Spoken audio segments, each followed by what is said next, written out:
Hurmatli tadbirkorlar, sizlarni hokimiyat zaliga yig'ilishimizdan maqsad Agrobank Asaka filialida bor kreditlar produktlarida aytib o'tib ketaman. Agrobank o'rinbosariman, ismim Jahongir. Agrobankimizda kreditlar turlari bor, tartiblari bor. 50 millionlik, 100 millionlik, 17 millionlik.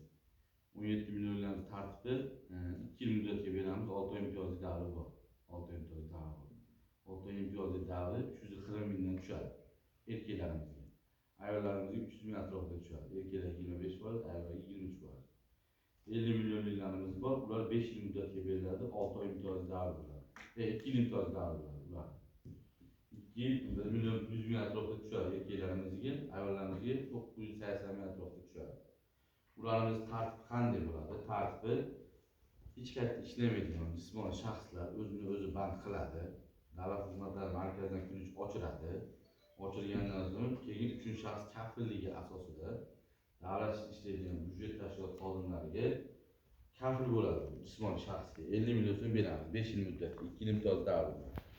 PK 312, PK 360 yoshlarimizga.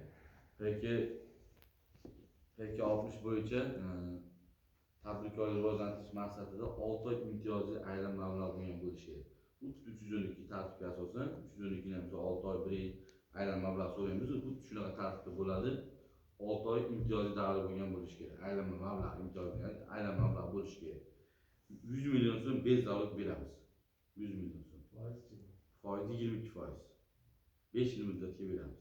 Bu shunaqa tartibda 100 million so'm bemalol olib ish faoliyat ko'rsatsa bo'ladi. Siz oladigan pul ketasizmi? Savob beraman. Bo'ldi.